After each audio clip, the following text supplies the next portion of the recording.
What up, what up, what up, though? It's your boy, Charlie Lyric. And this is a new podcast called What Were You Saying? This is an evolution piece. Coming off of my most recent live stream show that was streamed a few years ago called What's on Your Heart, and also with a little bit of I'm just saying's DNA in it. I want this to be a podcast showing what's going on, what's happened in the last several years, how I have really elevated, whereas Charlie Lyric Tarot was something I did, and how it became a career path and how I made it my business. Charlie Lyric Tarot LLC is a legitimate thing now. Having all these certifications, talking about the journey, how sometimes it's very rewarding, helping my community, helping the people around me and the people that come from across the country to come sit with me. But also the downside of it, the times that it hurt, because I'm an entrepreneur, and I know any entrepreneur knows that sometimes it hurts and you don't really know how to make your baby full. You just make it, and that's the beautiful part about being an entrepreneur, figuring it all out. And when you get to the end of it and people are looking at you, you can say honestly, I did that myself.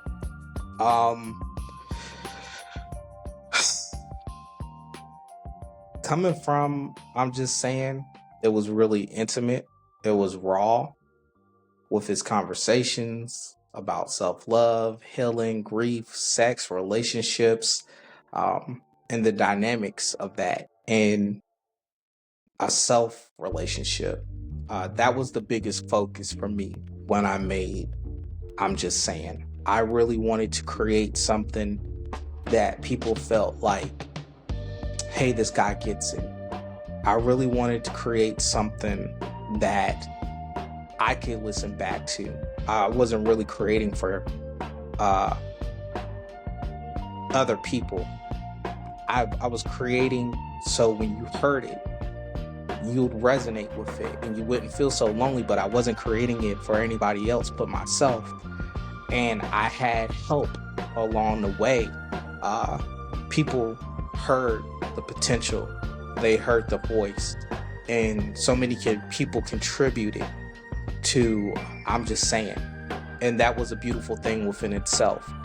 I didn't think I was doing something huge or big.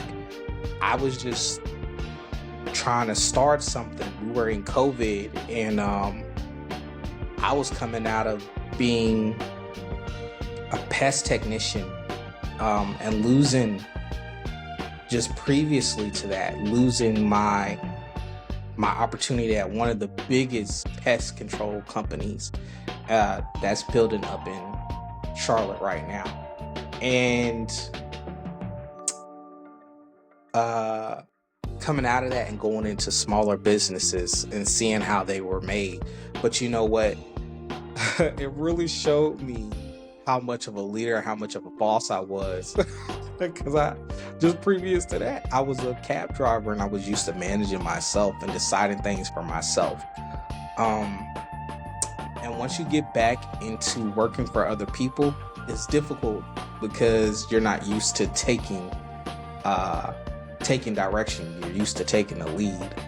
And more so than anything, in that time, I think we all were trying to figure out what to do with ourselves.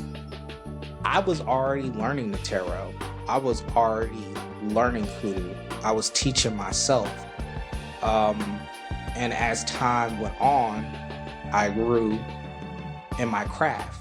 But I met a couple and they wanted me to become their relationship coach. And at that time, I did not even know what the word relationship coach was. But I went to one of my former therapists, Natasha Pemberton Todd. I will always speak high praises of that woman. She is the reason why, part of the reason why, I even discovered that I was even interested in psychology. So I went to her and I talked to her. And she gave me some guidance in what I could do because, it was I don't know how old I was at that time. I think I was about 27, 28, somewhere in there. But I knew I couldn't just jump up and go to school. And I didn't have a diploma. I still don't have a diploma. I knew I had to do something to create revenue for myself and stability. And my grandma was passing at that time. She had cancer. So I really had to figure something out. But I was in the house by myself at that time. My mom was taking care of my grandma at her house. And that gave me the space to really kind of dive into this. And I met some girlfriends along the way. Some gave me ideas for editing. Some gave me ideas for, logos. Some gave me ideas for episodes. And as time went on, it kind of just matured into something else. But it was really hard to keep that. It was really hard to keep what had been created because those people weren't in my life. And I had to continue on in what I was creating. So I made it more of my own, where I did talk about these serious topics, where I did go into these theories in psychology, some of the cornerstones of psychology today when it comes down to relationships and how we identify relationships, how we attach, and how we discover ourselves in relationships. That was a really fun space to be in. It was a challenging space because, again, I really didn't realize what I was creating. Being a spiritual person, this all kind of just fell into my lap. And I'm not gonna lie to you, that's pretty much the precedence in my spiritual journey overall, and my growth into being an entrepreneur and to being a spiritualist overall. I just kind of I don't, how can I put this? I'm not given opportunities. I create position to be in a right position to gain an opportunity. And that's how that started. And then I met my mentor, Theodore Ballou. You can find him on Instagram and pretty much TikTok and stuff like that. He's a really awesome reader who really helped me and, helped me discover a space where not only could I grow as a conjurement, but he gave me the ability to really test my skills and refine myself. And reading, and that gave me confidence. And he still does to this day. Being in that space helped me learn a lot. Not only that, it gave me the confidence to start my own spaces. And that's kind of how I got into Fireside. And Fireside, that was a really intimate space. It was a space that really challenged me as a reader and just as a human being, because a lot of times it would be fun, it'll be jovial, but other times people will come in there with really heavy energy. And that was a lot within itself. And I'm very honored to have held space for those people and give them the opportunity, or for them to give me the opportunity to guide them and nurture them. And so there was a little bit of a break there because I'd kind of disappeared on everybody because my grandma passed away, and I really stopped doing what I was doing. And I talk a little bit about that at the end of What's on Your Heart. And there's a couple of episodes on I'm Just Saying where I kind of talk about it too. A lot of my family members had passed, and most of them was my elders. And my family is very different from a lot of families because we have an established structure within the family. And when they passed, it left a void. And that void has yet to be filled. So a lot of my foundation had got pulled from under my feet. And I was also in a relationship at that time, and we were in a challenging space as well. And that relationship helped me redefine what I wanted to do as well. It showed me so much. And if you're familiar with the Saturn return, I was going through my Saturn return at that time. So I'm going through my Saturn return. Spirit is pushing me into a space to make this business, but also showing me a lot of myself. And this is around the time I got my first degree as well. And that within itself is a spiritual right. Being a practitioner of hoodoo and conjure. That within itself is a huge step. It says a lot about you when your mentor gives you such a special gift, because it really walks you in between worlds. And I don't talk about that a lot, and that's something I would like to talk about, though I'm gonna stay focused. So I had to make some personal decisions, and that led me to taking Reiki. I have a student, and if you've seen my other shows, you've seen her before. It's Zen Jen. She's really awesome. We're very different, but we're very the same. And it's really cool because I've had the privilege to teach a lot of people, even before I thought I was ready to be a teacher. But this woman and our bond really helped me realize I deserve where I sit. And she bought me Reiki certifications, the classes for it anyway. And so I did something that was very unconventional, which is, pretty much my bag. If you know Charlie, and you know how this business came to be, and you know how he learned everything he knows, you'll know it was a pretty unconventional way. And this just solidifies it even more because I became a Reiki Master overnight. And usually that's not a thing. You have to take a bunch of classes over an amount of time, though I skipped all of that. And it's not that I don't have the knowledge. It's not that I don't know things. It's just that's how Spirit had it. I was really fast tracking in my evolution, and I was able to gain my attunement, and that shifted my world. Reiki is so profound. It shifted my world entirely, and it taught me things I didn't even know about Spirit. And I started connecting with different spirits. I started doing energy healing on myself and energy healing on my family around me. And that was a very fascinating space to be in within itself. And Reiki allowed me to find my business partner.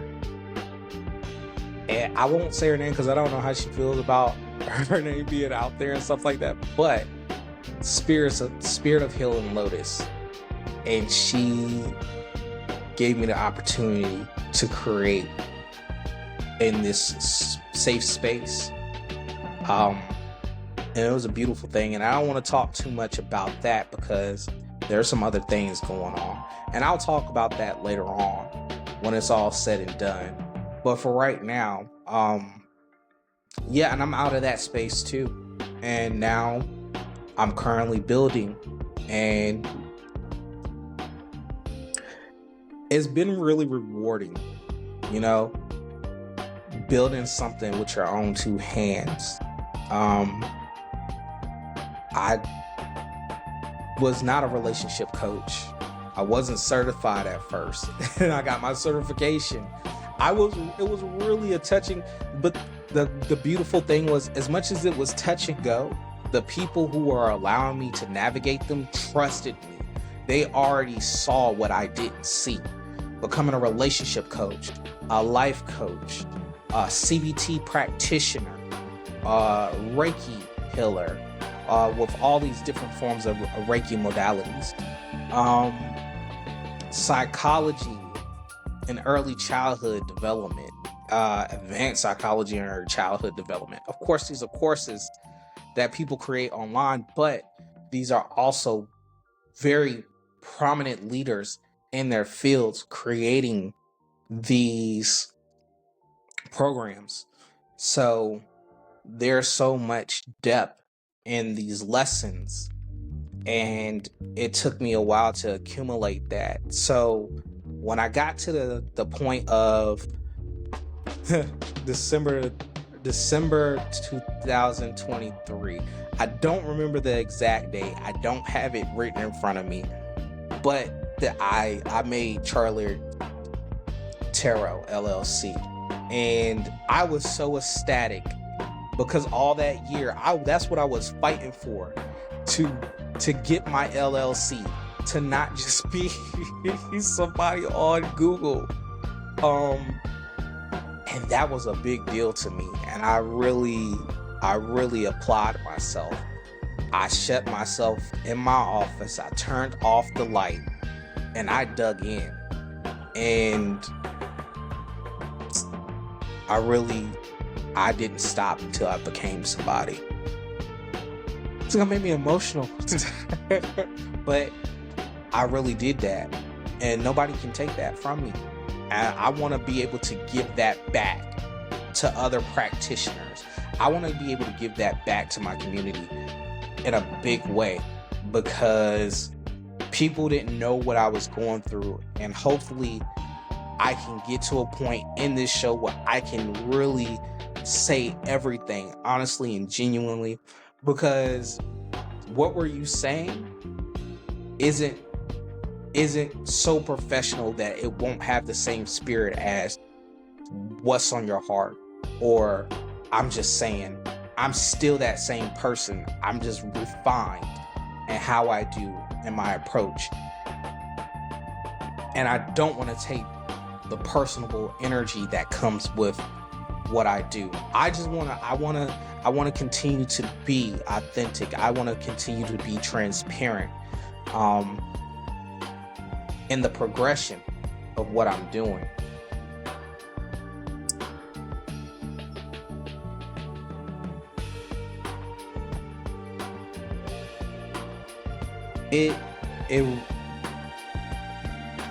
I want to say that I didn't get much respect until I got those certifications, but I cannot say that. People really saw who I was. They saw the potential, and a lot of people helped me refine it. And that I can't express how big of a deal that is. Not just being a man in a spiritual space, but being a black man. Every person that came into that office, don't get me wrong, maybe 2 out of the hundreds of people that I've talked to and that I was of service to, gave me a difficult time. And we just didn't meet in the same place. And that's okay, because that taught me things too. I'm not going to always be the perfect fit. And you have to be above your ego and your hubris to be able to say that.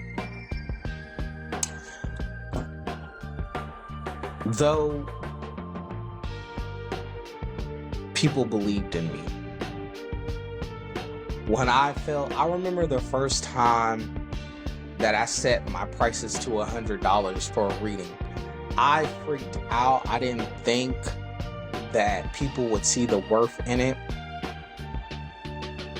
Some people said, "Oh, you're raising your prices." Most of my community encouraged me. Most of the people who sat down, even when they were newbies to the business, they sat down and they heard me and heard what I said, and they were like, "Yo, every cent was earned." I remember the first time I stopped doing $35 for an hour. When you're an entrepreneur and you see yourself, of course you put yourself at the top of the world and you think that you're great at what you do, though you still question, or is everybody else gonna see and think I'm great? And I struggle with that personally all the time. Not just is people going to appreciate the energy that I come with and how good of a practitioner I am, but also, am I a good enough practitioner? I say these things to myself all the time. I feel like anybody that is serious about their craft is critical of themselves. And if you aren't, good for you. Good for you. Don't put yourself through that. And don't let that be a mark of your journey. I remember when I was a kid and I wanted to get into music. And I was really into like alternative music. Post-hardcore, hardcore, alternative rock, metalcore. I remember the first time I really talked to my mom about wanting to do music. And she was like, "What kind of career do you want to have?" I said, "I want to be a struggling artist." I hate that I ever said that in my life.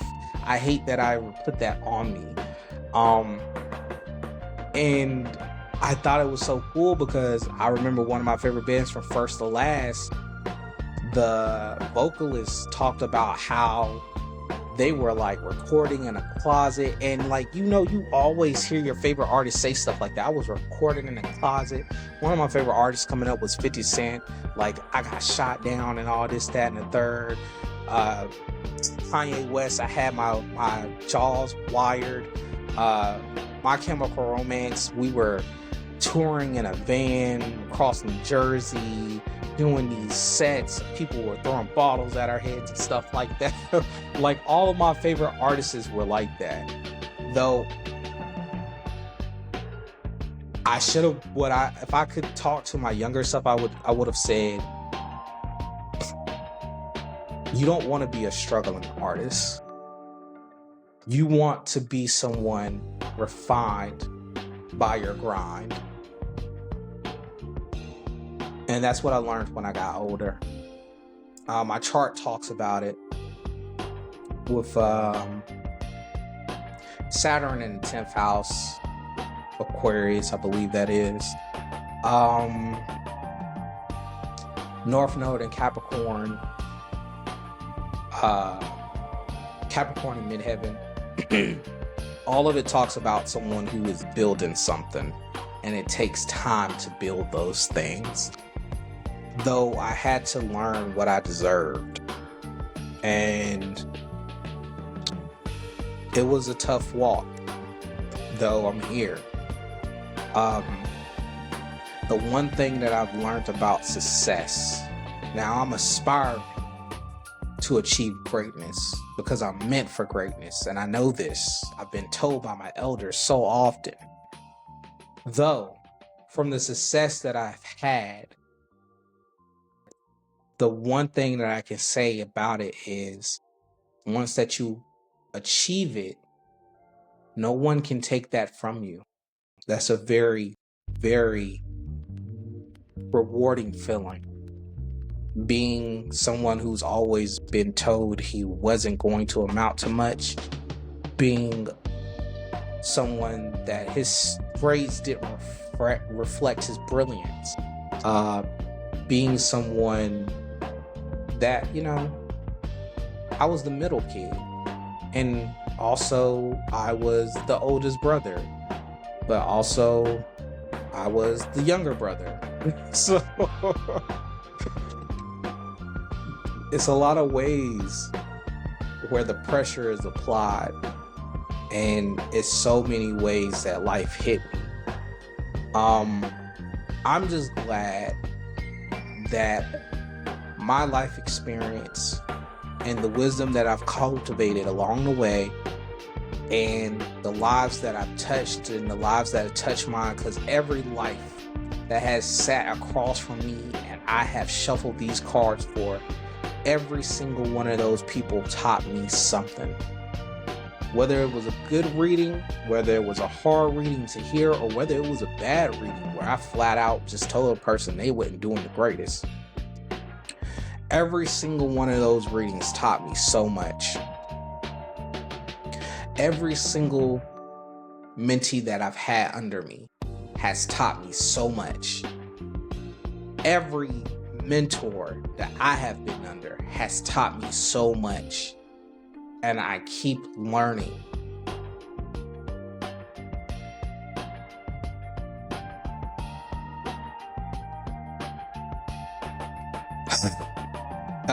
I think if you want to go for something in this life, you go for it. It doesn't matter what it looks like. It doesn't matter what people say. As long as you don't hurt nobody. Remember I said that in the first show. As long as you ain't hurting nobody or taking from nobody, go for it. Be tenacious. Don't let anybody tell you who you are, or what you're meant to be, or what you're growing into, or how to get there. Don't let anybody tell you that you're not good enough. Don't let anybody tell you that that doesn't work, that that's not practical. You live your life how you see fit, and you shoot for the stars. Hey, you shoot for the stars and you land on the moon.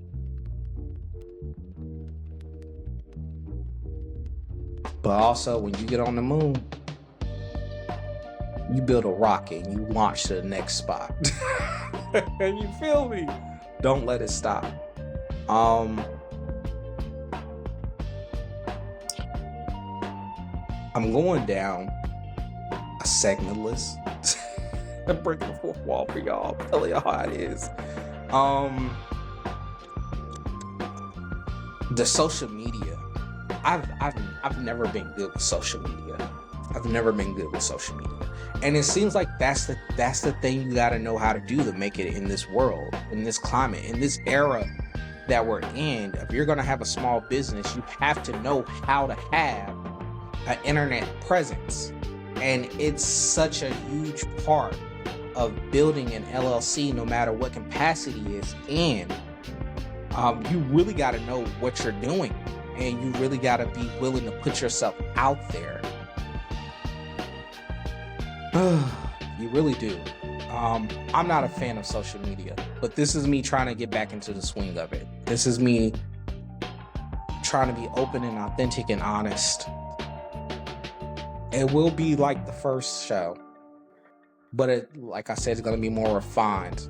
I really wanted to wait. I didn't want to make my next show until I had the space I wanted, the equipment I wanted. But sometimes when something is eager to be created, you just have to put it down in its rawest form and start to work on it and mold it. And as you go, it'll become the vision that you have, as long as you're committed to it. And that's what this whole journey has been. Me committing and me surrendering.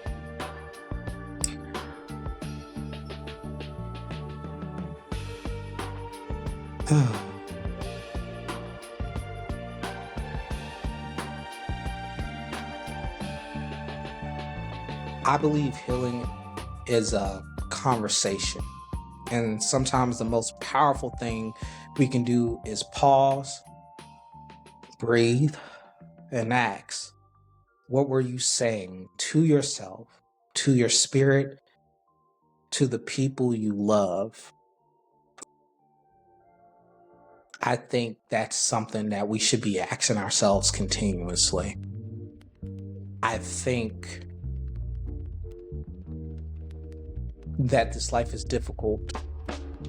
I think that we are in a difficult time in human history. I was just having a discussion about it the other day. She was like, it's been worse than this before. No, it's never been this bad. It's never been this bad. People who have gone through things, they'll say, older generations of people say, oh, it's been like this before. It hasn't. It hasn't. It wasn't.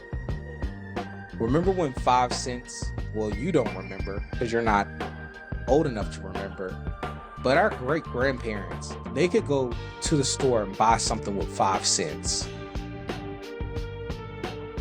We can't do that. We can't do that at all.